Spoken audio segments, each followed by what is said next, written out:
She's a horse! What the fuck is happening? You're on dirt!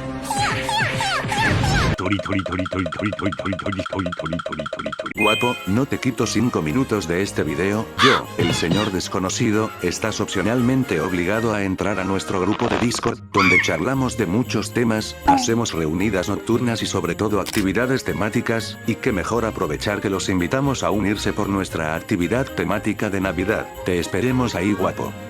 Sin más, disfruten del video. Protagonista. La palabra protagonista proviene del griego protagonistis, protos significando primero, y agonistis como actor, jugador o luchador. Este significado nos remonta a años antiguos, donde se empleaba este recurso en los coros orales y en las danzas. El uso del protagonista comenzó a evolucionar conforme la creación de más medios artísticos, sin embargo el recurso jugó un papel clave en la literatura moderna y en el teatro. Pasando por Homero de la Ilíada y la Odisea, Romeo y Julieta de Shakespeare, El Principito de Anton de Saint, Harry Potter de J.K. Rowling, la identidad del protagonista iba enriqueciéndose y diversificándose con las aportaciones de muchos autores, como también del entorno e influencia de la sociedad. Y en el mundo del anime y manga, no es la excepción. Los clásicos héroes que luchan por la justicia, protagonistas tan comunes como nosotros, antihéroes, héroes trágicos y hasta protagonistas antagónicos, el anime y el formato escrito nos han traído miles de propuestas de protagonistas, que aunque haya alguno que otro que siga un mismo tropo, su ejecución y desarrollo lo hacen ganarse una identidad única y remarcable, llegando a repercutir en otros autores, y sobre todo pasar a la historia. Así que el día de hoy,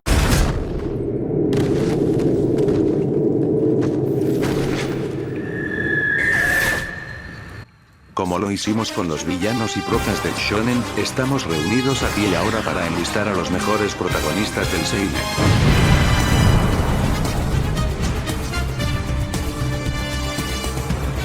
Y buenas las tengan las muchachas y muchachos que vean este video, yo soy su amigo y servidor, el desconocido.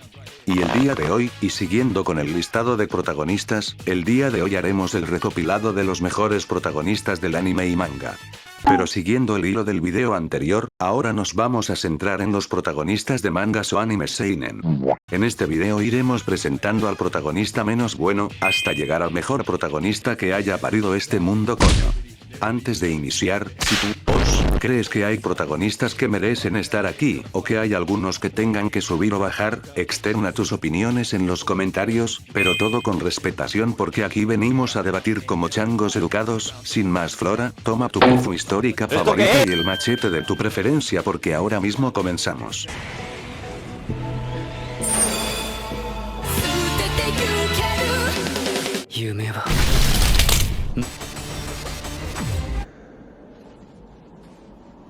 Número 7. Mayormente un protagonista, sea clásico o moderno, es creado con base a las virtudes de un héroe. Valentía, altruismo, inteligencia, integridad, compasión, determinación, prudencia y templanza. Sin importar qué protagonista elijas, tendrá mínimo uno de estas virtudes. Pero, existen personajes que no solo no entran en ninguna virtud, al inicio, y que incluso resulta ser irritable, insoportable, o ya de plano, desagradable. Y, yo te pregunto, ¿un protagonista desagradable, puede volverse agradable? En el puesto número 7 se lo lleva, Rudeus Greirat, del anime, manga y novela ligera de Mushoku Tensei. La mentira, en el puesto número 7 se lo lleva Kei Kurono, del anime y manga de Gantz. Un adolescente ordinario que por una tragedia inesperada, se vio involucrada en un juego de supervivencia, tuvo que madurar a por las malas de que la vida humana, es valiosa. Kei Kurono era el típico adolescente con las hormonas elevadas y los humos altos, viendo a todos por encima del hombro y mostrándose antipático ante las adversidades, solo pensando en su propia integridad y complacerse a sí mismo, viendo con asco el punto de vista de Kato por proteger la vida, tanto de humanos como de alienígenas. Sin embargo, en el momento de la pelea, se muestra indeciso o hasta cobarde, cuando no, actúa con impulsividad, lo que mayormente le cuesta la vida a sus compañeros, y a él mismo. Pero tras el sacrificio de Kato en la batalla del templo, Kurono comenzaría a cambiar su personalidad. En toda la obra hubieron 3 personajes que ayudaron a moldear al Kurono de hoy, uno de ellos fue su novia Tae Kojima, quien a pesar de no ser precisamente muy bonita a comparación de Reika o Kishimoto, Tae lo amaba tal y como era, ayudando en fortalecer su autoestima y poco a poco comenzaría a apreciar a las vidas humanas, pero si hay 2 personajes que plantarían los cimientos, son el mismo Kato y el viejo Suzuki, siendo que con gracias al señor Suzuki Kurono dejaría de actuar con individualismo, a comportarse como un líder que se preocupa por sus compañeros y los nuevos jugadores que se van integrando, y fue gracias a Kato que Kurono no se convirtiese igual que Nishio Izumi. Tras la invasión de los aliens chivis y la misión del museo, Kurono tomaría el rol de liderazgo en el equipo, volviéndose más proactivo y decisivo, prometiendo a sus compañeros su libertad, siendo que su objetivo sería la de traer a Kato, pero si con esto necesita colaborar con escorias como Izumi o Nishi, lo haría. Para mí Kurono es la mejor representación que una persona detestable puede cambiar para bien, y a pesar de que a veces actúa por impulsividad, no lo hace por beneficio propio, sino para proteger a las personas que él aprecia, incluso estando dispuesto a poner su vida por los demás, regresando su buena acción con otra buena acción, lo que habla bien de él y su madurez alrededor de toda la obra. Puesto número 7.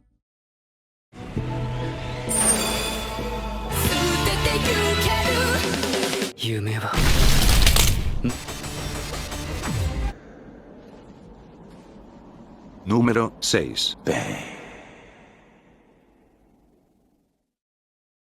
Uno de los debates más largos acerca del comportamiento del ser humano. ¿El ser humano es malo por naturaleza? ¿O en realidad es bueno, pero es el entorno quien lo corrompe? En la historia de la humanidad, tenemos ejemplos más que suficientes de personas que han nacido con todo en bandeja de plata, usando su poder para hacer el mal, y personas de la más absoluta miseria comportándose como unos verdaderos monstruos. Pero también hemos tenido ejemplos de personas con poder hacer el bien para los demás, y personas nacidas en la inmundicia para hacer el bien entre sus posibilidades. Un hombre moralmente correcto, es capaz de no dejarse influenciar por el mal de otros y las malas influencias. O, de plano, la maldad es parte de la misma naturaleza, sin embargo son las leyes que suprimen ese comportamiento. En el puesto número 6 se lo lleva, el Dr. Kenzo Tenma, del anime y manga de Monster. Un hombre que tenía básicamente la vida solucionada, por una mala decisión, se envolvería en una lucha entre el bien y el mal, frente a un monstruo. 1986. Kenzo Tenma es un doctor japonés, viviendo en una Alemania posterior a la caída del muro de Berlín, con un futuro más que brillante. Una carrera remarcada como neurocirujano, a punto de casarse con su prometida Eva, quien sería hija del director del hospital donde trabajaba, y por si fuera poco, su mismo cuñado lo promovería como director general. Pero, su valor como doctor le hacía cuestionarse sobre su ética, y a su vez su profesionalismo, y esto se vio movido todavía más, cuando una reciente viuda le echaría en cara que dejó morir a su amado. Hasta que un día en particular, haría plantearse su ética. Un niño había sufrido una herida de bala en su cabeza, pendiendo su vida de un hilo, el director le ordenaría salvar la vida del alcalde, quien había llegado tiempo después que el niño. Pendiendo sus vidas en una balanza, Tenma en un acto de rebeldía salvaría al chico, claro, a costa de la vida del alcalde quien el director le convenía estar vivo para futuros negocios. Esta acción, le costaría su carrera y su ascenso como director, así como Eva terminando su relación. Pero esta simple acción, crearía un efecto dominó quien lo volvería en el enemigo público de Alemania, mientras iría descubriendo el origen de la maldad plantada en Johann. El Dr. Tenma, a pesar de ser vendido por su amada Eva, casado por el detective Lon, y tras los pasos de Johann, Tenma es un hombre amable con todo aquel que conozca, servicial y fiel a su filosofía como doctor en salvar la vida de inocentes, pero siendo su propia filosofía un impedimento para él en arrebatar una vida, lo que muchas veces actúa en favor de criminales, y en otras cuando su vida corre riesgo, reflejándose en su incapacidad de asesinar a Johann aun cuando lo tiene enfrente. Pero esto no es una debilidad de él, sino su más fuerte fortaleza contra la filosofía nihilista de Johann. Si algo caracteriza mucho a su persona, es su visión positiva de la vida misma, disfrutando de las pequeñas cosas de la vida luego de que su carrera se viera truncada, viendo la posibilidad del ser humano en cambiar para bien, y de no dejarse llevar por el monstruo que consumió a Johann, y quien lo llevó a muchas muertes y tragedias. Una alegoría que aplica perfectamente para estos dos, es la de, lobo vestido de oveja, un hombre que en superficie se ve intachable, pero que en el fondo aguarda un monstruo, y una oveja disfrazada de lobo, una persona de bien que se ve obligado a aparentar ser un monstruo para sobrevivir. O dime tú, ¿un monstruo salvaría la vida de tu madre? Puesto número 6.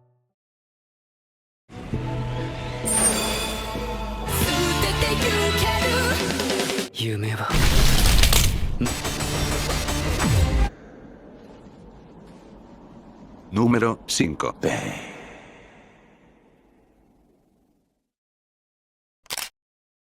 Lo que ves en pantalla, tal vez lo hayas visto en una que otra ocasión en memes, pero esta imagen nos plantea algo interesante. En 1967, la filósofa británica Philippa Foot planteó el siguiente ejercicio ético en una revista, fácil de entender, pero complicado de sacarle una respuesta. Un tranvía fuera de control corre a toda velocidad. Afortunadamente, existe un botón que desviará el tranvía a un extremo, u otro. Sin embargo, en ambos extremos hay personas. El extremo superior, hay 5 personas atadas. En el extremo inferior, hay una. ¿Qué es mejor? ¿Dejar morir a uno, para salvar a los 5, o salvar a uno y dejar morir a los 5? ¿Hacer el mal, para un bien mayor? En el puesto número 5 se lo lleva, Kiritsugu Emiya, protagonista del anime y manga de Fate Zero. Una opinión personal, y espero no me maten los fans de Fate, y es que prefiero más a Kiritsugu que a Shiro, no sé, lo siento muy plano el personaje, y sí, tengo que admitir que tiene una buena rivalidad con Archer, que no he jugado la novela visual, pero siento que con Kiritsugu dieron más en el clavo que Shiro en Unlimited, pero en fin no estamos aquí para hablar de Fate Stay Night. Kiritsugu es uno de los 7 hechiceros convocados para la Cuarta Guerra del Santo Grial, guerra que antecede a los sucesos de Stay Night, asignándole a Saber como su servant.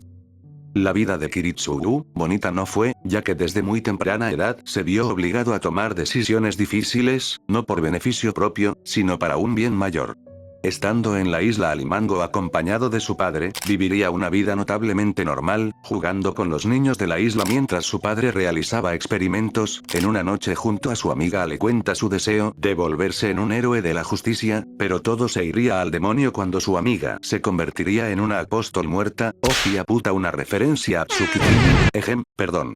La infección se esparció, quedando Kiritsugu como único superviviente, se vio obligado a matar a su padre, para evitar que algo así volviese a ocurrir. Kiritsugu es un personaje, digamos, complicado, ya que en la primera temporada es difícil empatizar con él, debido a que no duda en matar, traicionar, actuar con frialdad ante las adversidades, humillar, no solo una, sino 2 veces. Pero detrás de esa faceta de asesino letal, aguarda un hombre que desea un mundo mejor, así como también abrir su corazón a, irónicamente, alguien que no es precisamente humana, sin embargo quien le regresó su humanidad que había perdido hace mucho, lo que resultaría en el nacimiento de Ilia. Es un personaje en el que se ha explorado varias facetas, como asesino profesional, aliado de Saber, esposo de Iris Biel, y posteriormente padre biológico y adoptivo de Ilia y Shiro. Sin embargo, su faceta más clave es la de ser utilitarista, modo de pensar que lo ha acompañado desde la muerte de su padre, y posteriormente la muerte de su madre adoptiva, justificando sus actos barbáricos para llevar a la paz, si con esto negándose a vivir en una utopía presentada por el Santo Grial, sacrificando sus deseos personales a costa del bien de miles de millones de personas. Al final, después de una vida de sangre y decisiones difíciles, y a punto de perder su fe de un mundo mejor en medio del caos, encontraría tan siquiera un poco de paz al encontrar a Shiro vivo, pero estando consciente de que él y Ilia, tarde o temprano tendrán que confrontarse entre sí, pero yéndose de este mundo heredándole su voluntad a Shiro por un futuro mejor. Puesto número 5.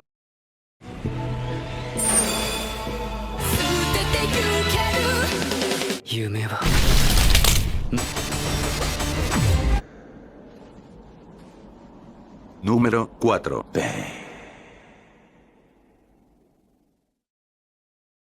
Venganza. La venganza es el sentimiento o deseo de justicia, mediante actos que hagan sufrir de manera emocional, o hasta físicamente, a una persona. El deseo de venganza se planta cuando alguien nos lastima, viendo que esa persona sigue con su vida aún después de lo que nos hizo, nos impulsa a tomar justicia, buscando causarle el mismo, o hasta mayor dolor que nos ha dado. Pero sin darnos cuenta, regresar el dolor no nos hace sentirnos bien, sino todo lo contrario. Sin darnos cuenta, nos volvemos esclavos del odio. Perdonar, no es fácil. Pero, el perdonar, no significa minimizar el daño que nos han hecho. Sino, dejar las cosas por el bien de ambos, para estar en paz con nosotros mismos. Bueno, creo que no hace falta decir a quién me estoy refiriendo, pero por si las dudas, en el puesto número 4 se lo lleva Thorfinn, protagonista del anime y manga de Vinland Saga. Señoras y señores, finalmente mi día ha llegado para hablar del pibe que no tiene enemigos, y qué mejor momento de hacerlo con este recopilado muy jejeje. No sé cómo vaya a quedar este guión, ya que este personaje ha pasado por muchas cosas significativas en su vida, batallas, desgracias, emociones, dolor, lo cual me resulta difícil explicar un personaje tan complejo en un pequeño espacio, pero vamos a ver cómo queda.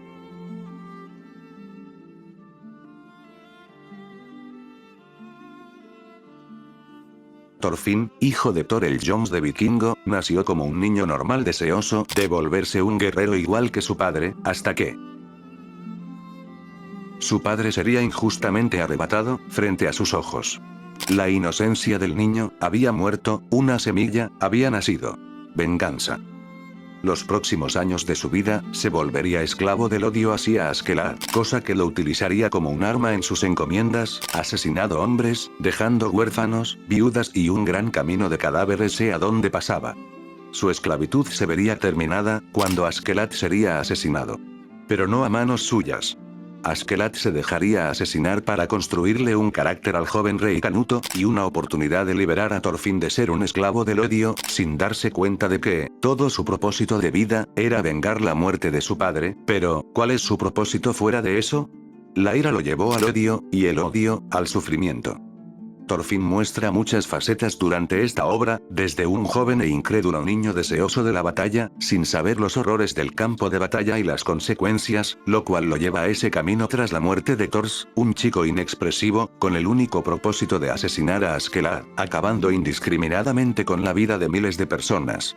Tras la muerte de Askeladd, se vería inexpresivo, sin un propósito de vivir.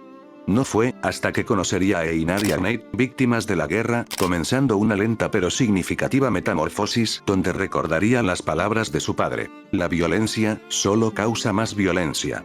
Prometiéndose a sí mismo, nunca volver a usar la violencia como principal solución, pero sobre todo, no volver a reclamar una vida humana.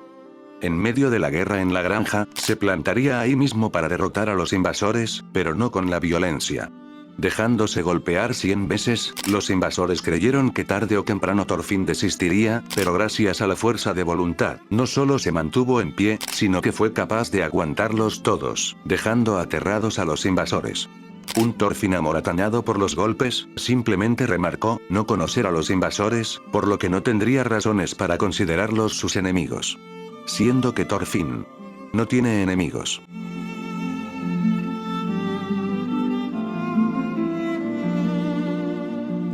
Tras ganarse su libertad, darle entierro digno a Arneid y abandonar la granja para regresar a casa, Thorfinn se reencontraría con su familia, que a pesar de todo el viaje, su madre lo reconocería al instante, viendo en su hijo la mirada de Thors, reflejándose el crecimiento que tuvo que hacer. ¿Y al final la vida de Thorfinn fue fácil después? No. Ya que a posteriori tendría que enfrentarse a las consecuencias de sus actos, así como de caer en la misma oscuridad de la que creía haber escapado. Pero, a pesar de todas las adversidades, Thorfinn estuvo rodeado de gente maravillosa, tuvo un hijo, se casó con una mujer maravillosa, y, finalmente,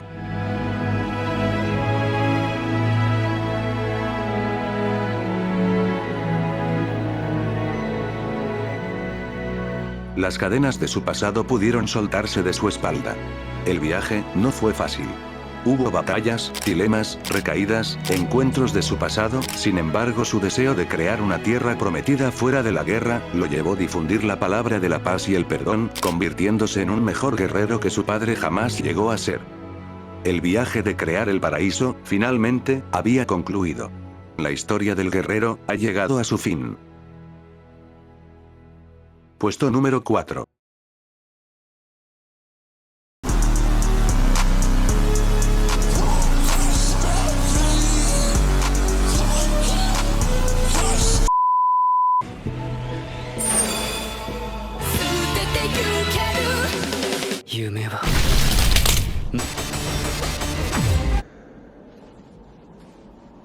Número 3.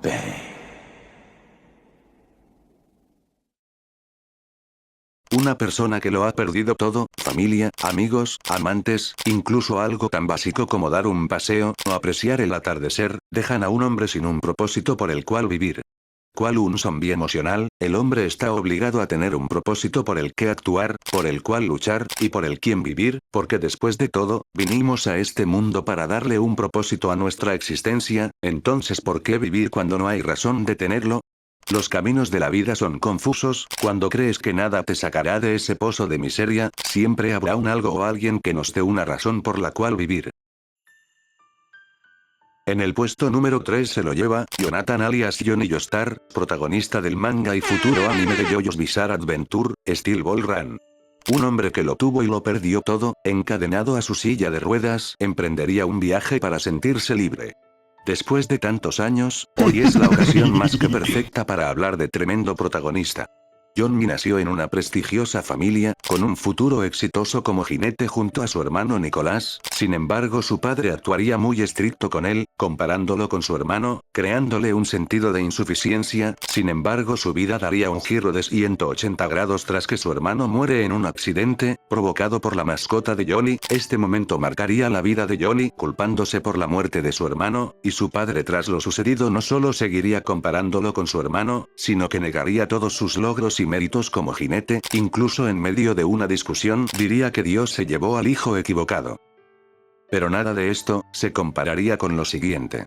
Debido a su carrera exitosa como jinete, Johnny se comportaría como un cretino y niño mimado, creyendo que está por encima de los demás. Esa actitud le traería una terrible consecuencia al ir a un teatro con una chica, al intentar saltarse la fila le darían un tiro que lo deja parapléjico, siendo abandonado por su familia y conocidos.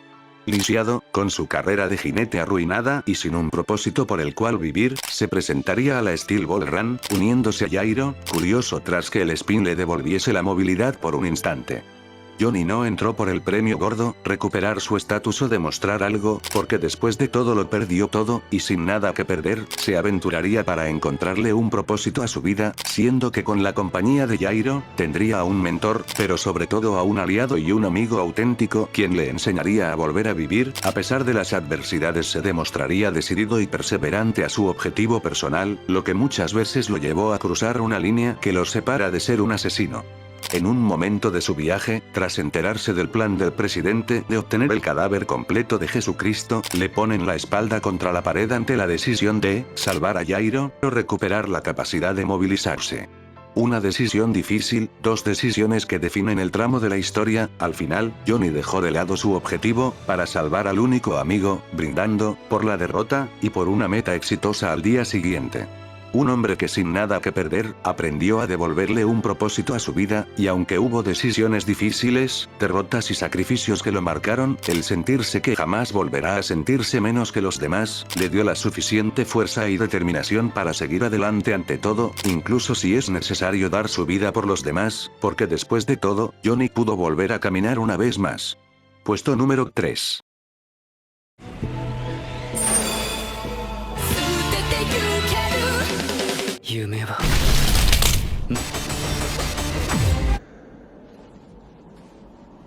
Número 2.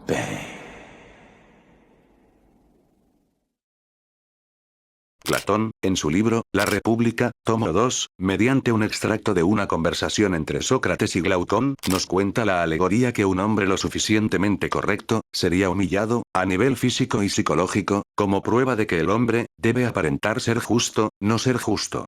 Digo y cito.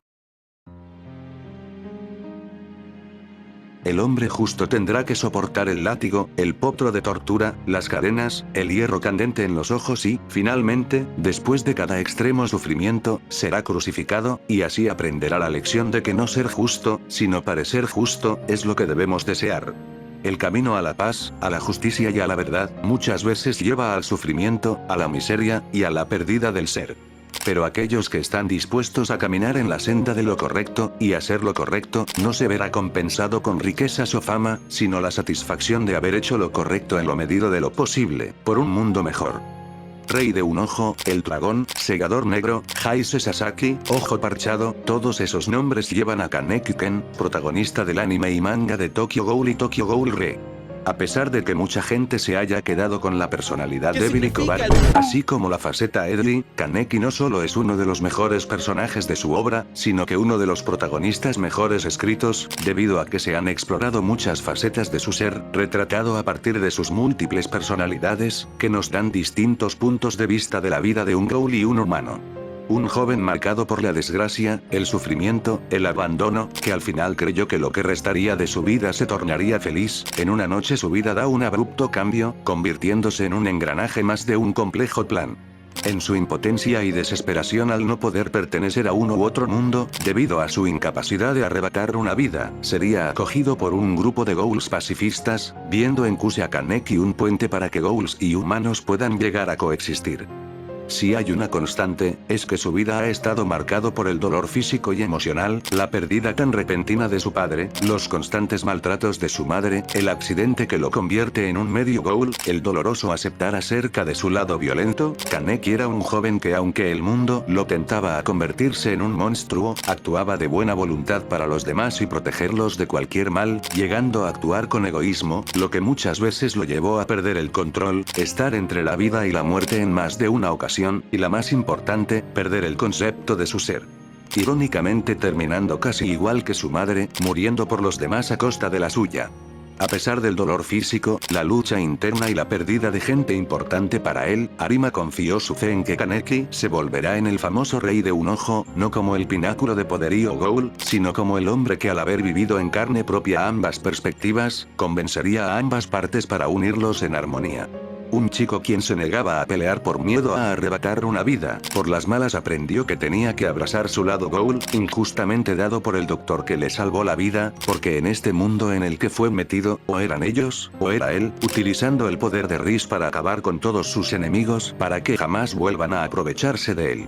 Pero, aún en su condición, Kaneki estaría rodeado de personas que lo apreciaban y lo respetaban, tanto en su faceta como medio ghoul como en su faceta de investigador, otros que le serían fieles hasta el final, debido a su personalidad gentil, su liderazgo remarcable, su poder para proteger a los demás y su tacto al hablar, ganándose a aliados humanos como ghouls, lo que más adelante lo ayudaría a crear una organización de pacificadores, que luchaban para proteger la vida de ghouls inocentes y humanos por un mundo mejor. El viaje del 100 pies terminaría tras la derrota del último Wasu, y tras la disolución del SSG, Kaneki disfrutaría junto con sus conocidos, un mundo donde los ghouls y humanos coexistan, acabando el ciclo de muertes. Puesto número 2. Número 1. 俺に敵なんかいない。 Tengo que admitir que se me hizo muy difícil colocar al puesto número 1, ya que era injusto que uno quedara fuera para que el otro se quedase, sobre todo porque considero que ambos protagonistas están tan bien escritos, que hasta podría equipararlos, pero ya entra en la opinión personal y popular el saber quién es el mejor, así que me he decantado por un empate. Veamos cómo sale. En el puesto número 1, y siendo un empate, se lo quedan, Guts, protagonista del anime y manga de Berserk, y Shimen Takeso alias Musashi Miyamoto, protagonista del manga Vagabond. Dos caras de una misma moneda, un hombre que ha apreciado la vida a pesar del caos y de un cruel destino, y un hombre que ha apreciado la vida a pesar de la insignificancia de su existencia, y la insatisfacción de un título. Guts es la viva imagen de un antihéroe. Un hombre que lucha por el bien común, a través de la violencia, el sadismo y la masacre. Su vida ha estado marcada entre la muerte, la miseria, la injusticia, dándole un fuerte mensaje de que en esta vida solo se tiene a sí mismo. Shimen Takeso, antes de ser el famoso artista marcial y gran filósofo, su vida ha estado marcada por la lucha. Al haberse criado en un ambiente carente de una madre que lo amase, y de un padre que más que verlo como un hijo, lo veía como un rival más, Takeso aprendió a darle valor a su vida, a través de un título, a través de méritos. Un hombre marcado por el dolor y la traición, que alguna vez dejó entrar en su vida a quien creía un amigo, que lo acogió para formar una familia, terminó cerrando su corazón, no por desinterés o incapacidad, sino para protegerse a sí mismo, actuando con desinterés ante los intentos de gentileza de los demás. En el fondo, Guts era un hombre que podía expresar felicidad, impotencia, y tristeza. Un adolescente embriagado de arrogancia y orgullo, puliría sus talentos como espadachín para probar su valía como hombre, enfrascándose en batallas no por el bien o futuro de su nación, sino para demostrar que podía ser invencible bajo los cielos. Mientras que hombres daban su vida por un propósito, Takeso peleaba para volverse más y más fuerte, enfrentándose con todo tipo de artistas marciales, muchas veces venciendo, sin embargo en algunos otros siendo derrotado culpa de su soberbia. Guts, bajo esa fachada de guerrero invencible y asesino psicópata, era un hombre que encontró el amor en una mujer, la amistad desinteresada de un elfo quien estuvo a su lado en las malas y en las peores, la compañía de un joven guerrero, a pesar de vivir en un mundo en guerra, ante la presencia de seres demoníacos e incluso de deidades, aún en su encomienda de vengarse de Griffith, apreciaría los pequeños detalles de la vida, la belleza de las cosas, la paz en el mundo que lo rodeaba, y la calma en los momentos con la gente que lo aprecia. El viaje a la felicidad y la calma, fácil no fue. Derrotas hubieron, sin embargo las derrotas físicas no se comparaban a las derrotas emocionales, remarcando una y otra vez, la inutilidad de un título, de demostrar que era poderoso, de demostrar que era invencible bajo los cielos.